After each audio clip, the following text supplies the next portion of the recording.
Padreidi.com presenta Un faro en el horizonte. Historias de un santo.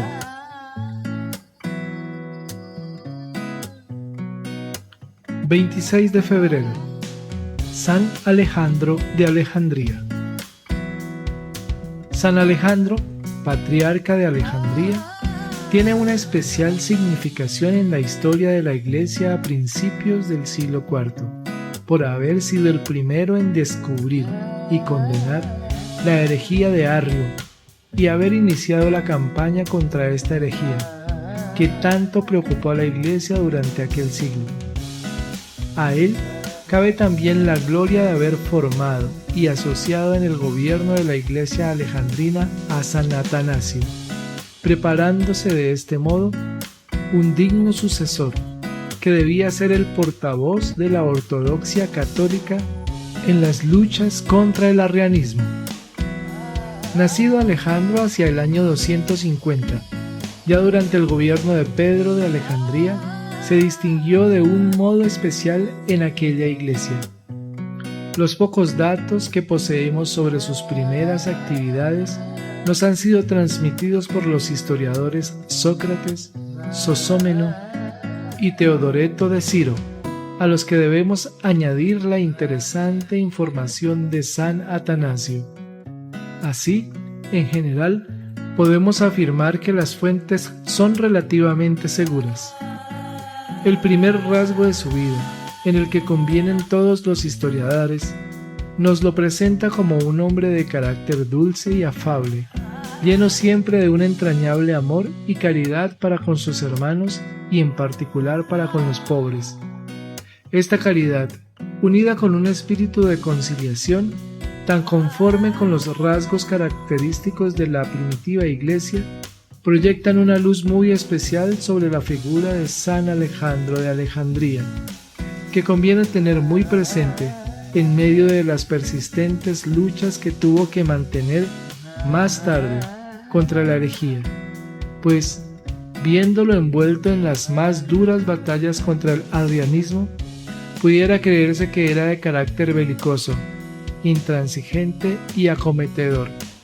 En realidad, San Alejandro era, por inclinación natural, todo lo contrario, pero poseía juntamente una profunda estima y un claro conocimiento de la verdadera ortodoxia, unidos con un abrazado celo por la gloria de Dios y la defensa de la Iglesia, lo cual lo obligaba a sobreponerse constantemente a su carácter afable, bondadoso y caritativo, y a emprender las más duras batallas.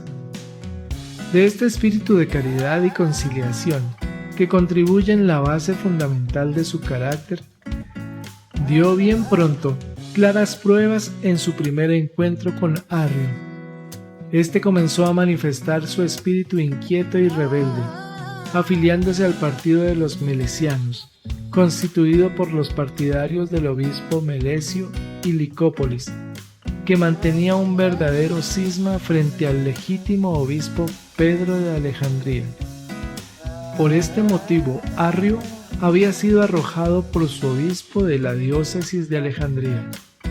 Alejandro, pues, se interpuso con todo el peso de su autoridad y prestigio, y obtuvo no solo su readmisión en la diócesis, sino su ordenación sacerdotal por Aquillas, sucesor de Pedro en la sede de Alejandría. Muerto prematuramente Aquillas en el año 313, lo sucedió el mismo Alejandro. Y por cierto, son curiosas algunas circunstancias que sobre esta elección nos transmiten sus biógrafos.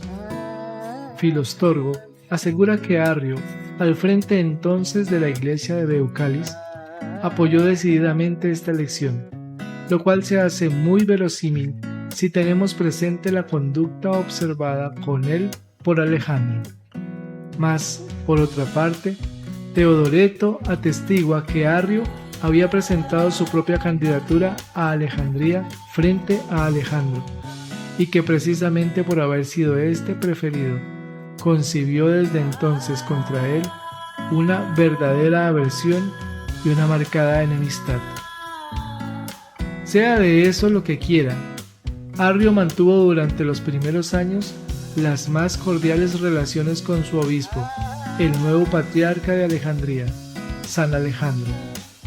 Este desarrolló entre tanto una intensa labor apostólica y caritativa en consonancia con sus inclinaciones naturales y con su carácter afable y bondadoso.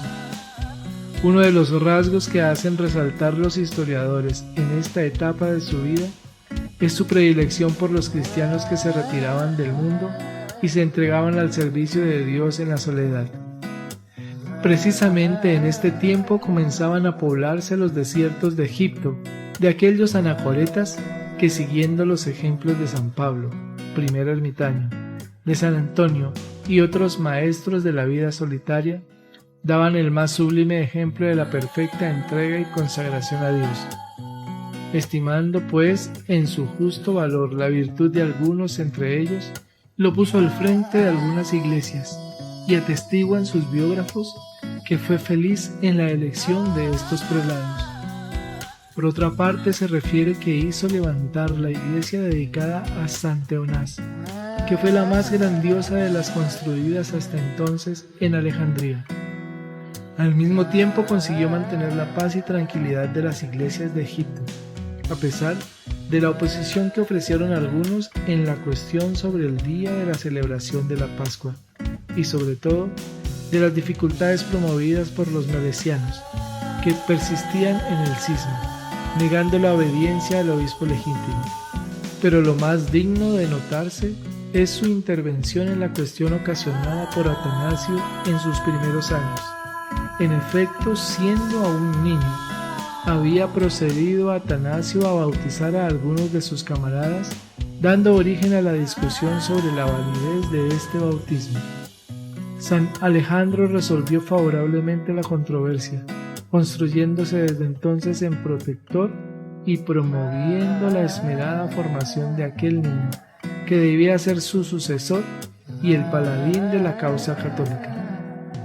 Pero la verdadera significación de San Alejandro de Alejandría fue su acertada intervención en todo el asunto de Arrio y del arrianismo, y su decidida defensa de la ortodoxia católica. En efecto, ya antes del año 318, comenzó a manifestar Arrio una marcada oposición al patriarca Alejandro de Alejandría. Esta se vio de un modo especial en la doctrina, pues mientras Alejandro insistía claramente en la divinidad del Hijo y su igualdad perfecta con el Padre, Arrio comenzó a esparcir la doctrina de que no existe más que un solo Dios, que es el Padre, eterno, perfectísimo e inmutable, y por consiguiente, el Hijo o el Verbo no es eterno, sino que tiene principio. No es de la misma naturaleza del Padre, sino pura criatura. La tendencia general era rebajar la significación del Verbo, al que se concebía como inferior y subordinado al Padre. Es lo que se designaba como subordinacionismo, verdadero racionalismo que trataba de evitar el misterio de la Trinidad y de la distinción de personas divinas. Mas por otra parte, como los racionalistas modernos, para evitar el escándalo de los simples fieles, ponderaban las excelencias del Verbo, si bien éstas no lo elevaban más allá del nivel de pura criatura. En un principio, Arrio esparció estas ideas con la mayor reserva, y solamente entre los círculos más íntimos. Mas, como encontrara buena acogida en muchos elementos procedentes del paganismo, acostumbrados a la idea del Dios supremo y los dioses subordinados, e incluso en algunos círculos cristianos, a quienes les parecía la mejor manera de impugnar el mayor enemigo de entonces, que era el sabelianismo, procedió ya con menos cuidado y fue conquistando muchos adeptos entre los clérigos y laicos de Alejandría y otras diócesis de Egipto. Bien pronto se dio cuenta el patriarca Alejandro de la nueva herejía e inmediatamente se hizo cargo de sus gravísimas consecuencias en la doctrina cristiana, pues si se negaba a la divinidad del Hijo, se destruía el valor infinito de la redención. Por eso reconoció inmediatamente como su deber sagrado el parar los pasos a tan destructora doctrina. Para ello, tuvo ante todo conversaciones privadas con Arrio, a quien le dirigió paternales amonestaciones tan conformes con su propio carácter conciliador y caritativo. En una palabra, probó toda clase de medios para convencer a Bueno de la falsedad de su concepción. Mas todo fue inútil. Arrio no solo no se convencía de su error, sino que continuaba con más descaro su propaganda, haciendo cada día más adeptos, sobre todo entre los clérigos. Entonces, juzgó San Alejandro necesario proceder con rigor contra el obstinado hereje, sin guardar ya el secreto de la persona.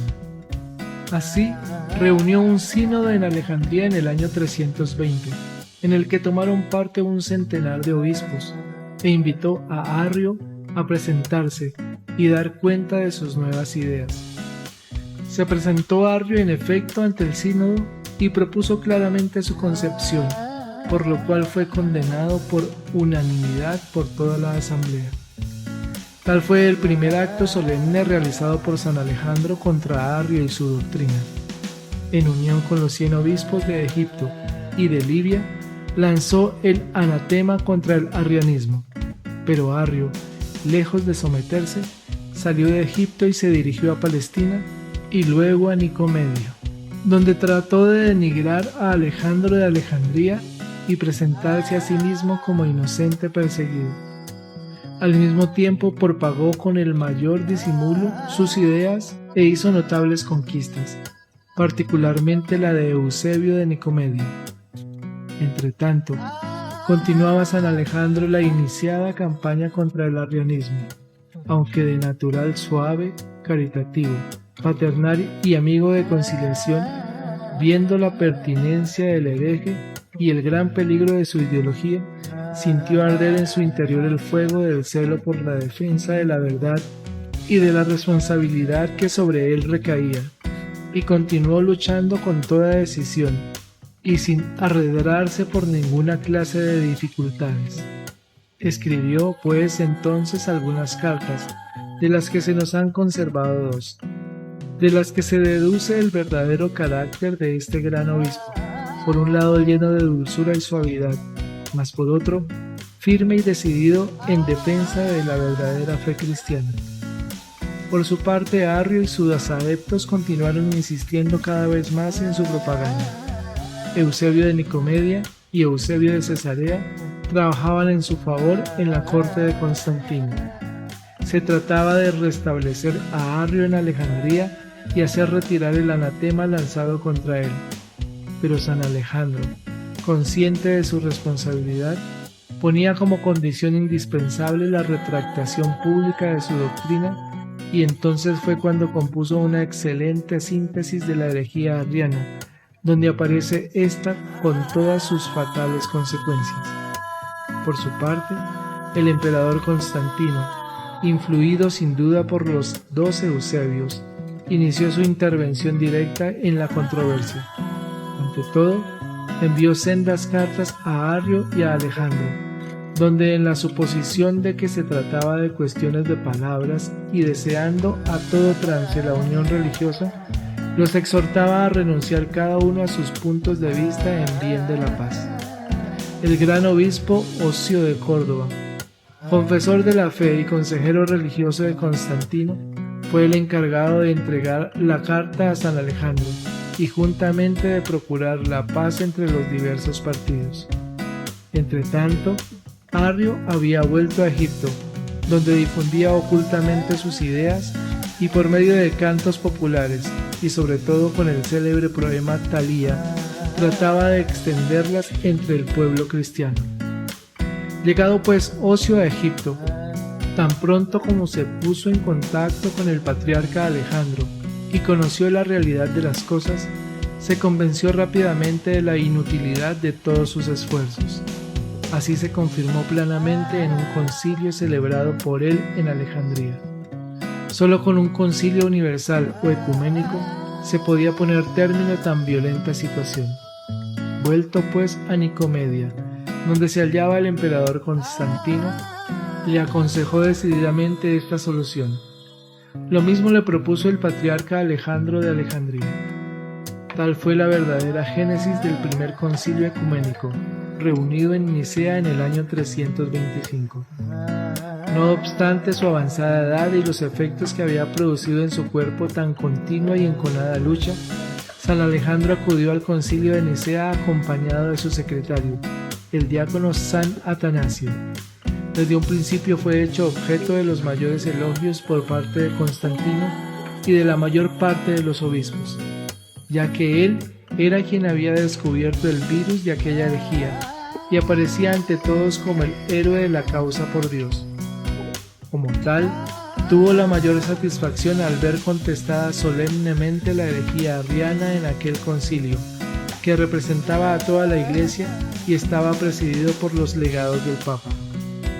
Vuelto San Alejandro a su sede de Alejandría, sacando fuerzas de flaqueza, trabajó lo indecible durante el año siguiente en remediar los daños causados por la herejía.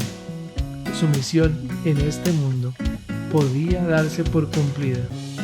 Como pastor, colocado por Dios en una de las sedes más importantes de la Iglesia, había derrochado en ella los tesoros de su caridad y de la más alta y delicada solicitud pastoral. Y habiendo descubierto la más solapada y perniciosa herejía, la había condenado en su diócesis y había conseguido fuera condenada solemnemente por toda la Iglesia en Nicea. Es cierto que la lucha entre la ortodoxia y el arrianismo no terminó con la decisión de este concilio, sino que continuó cada vez más intensa durante gran parte del siglo IV. Pero San Alejandro había desempeñado bien su papel y dejaba tras sí a su sucesor en la misma sede de Alejandría, San Atanasio, quien recogía plenamente su herencia de adalid de la causa católica. Según todos los indicios, murió San Alejandro en el año 326, probablemente el 26 de febrero, si bien otros indican el 17 de abril. En Oriente, su nombre fue pronto incluido en el martirologio. En el Occidente, no lo fue hasta el siglo IX. Gloria al Padre, y al Hijo, y al Espíritu Santo, como era en el principio, ahora y siempre, por los siglos de los siglos. Amén. Señor nos bendiga, nos guarde de todo mal y nos lleve a la eternidad. Amén. Feliz y bendecido día. La Virgen me los acompañe hoy y siempre.